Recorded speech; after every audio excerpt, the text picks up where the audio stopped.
Ladies and gentlemen, today's video, by the title, by the thumbnail, you might know what I'm going to say. It happened few days ago, and out of nowhere, it came to my dream. Literally and practically, I swear, saya sumpah, 我发誓，我撒ban, I didn't touch or read any ancient historic thing the night before the dream appeared. What the weird thing is, the dream is so crystal clear, so HD and even 4K. This time, this dream keep stuck in my head. Can you get me? Faham tak? Like you can see it is really happen in front of your eyes. So what I do is just ask Uncle Google about this thing by typing ancient Chinese soldier sculpture, because what appears in my dream is only the Asian type sculpture, no movement, no sound, and Terracotta Army. At first I thought terracotta is the specific name for the army. But then the more I searched, I found out that this is a kind of earthenware clay or fired clay. So back to the topic of terracotta armies.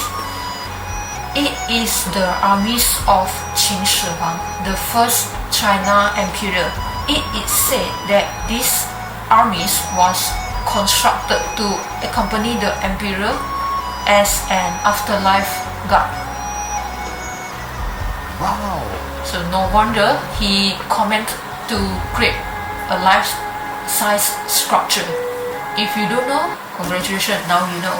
Thank you, video from TED for better understanding about this terracotta army. So let's just watch it.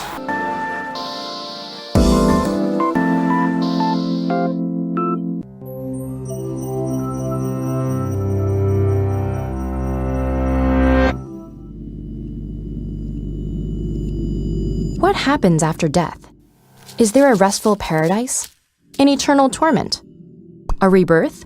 Or maybe just nothingness? Well, one Chinese emperor thought that whatever the hereafter was, he'd better bring an army. We know that because in 1974, farmers digging a well near their small village stumbled upon one of the most important finds in archaeological history: vast underground chambers surrounding that emperor. Whoa, wait. Underground chamber? Wow. Okay.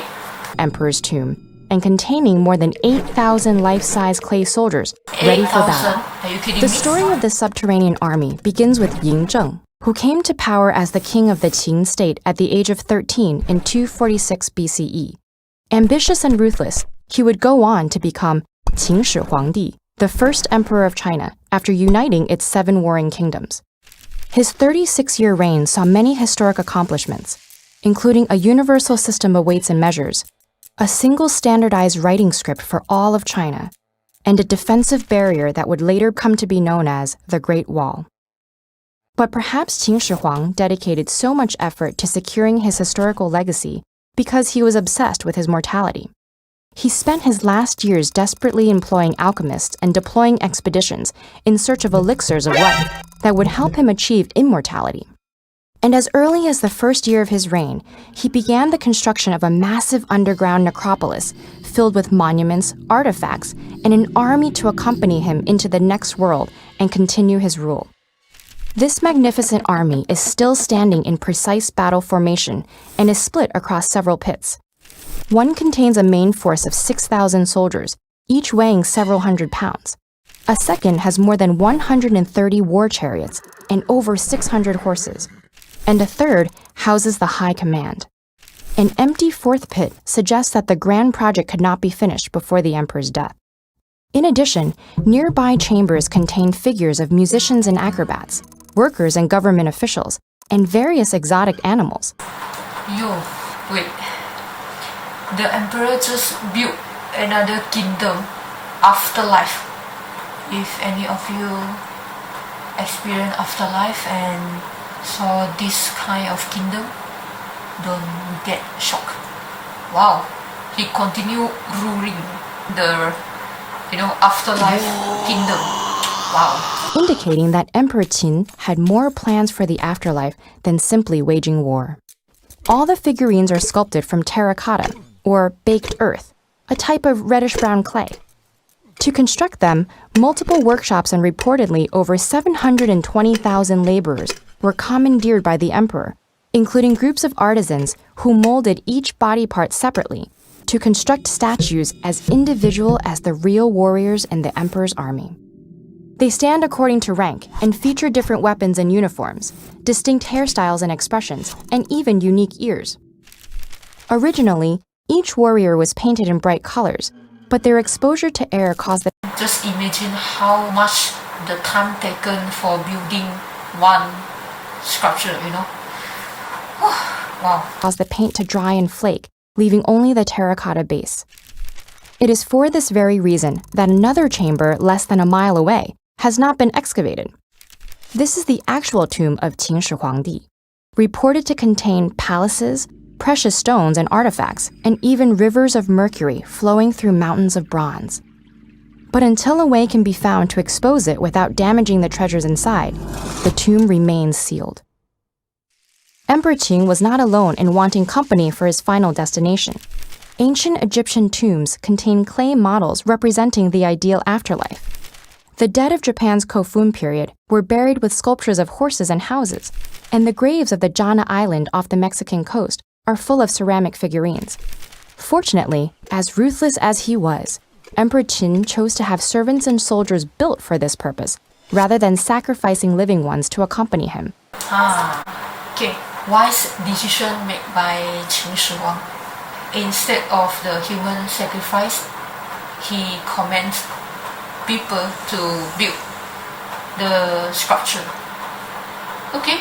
As had been practiced in Egypt, West Africa, Anatolia, parts of North America, and even China during the previous Shang and Zhou dynasties.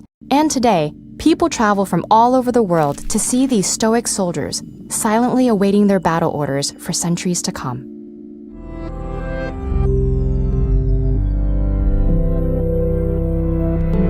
That's the info about Terracotta Army.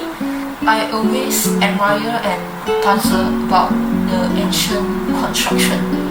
Back in the days, there were no even the modern technology like nowadays that can help human on construction. Example, the pyramid. Like how a human built the tip of the pyramid, like they need to climb up and even the Great Wall, what's more, the Greece Parthenon, Roman Colosseum, England Stonehenge, and then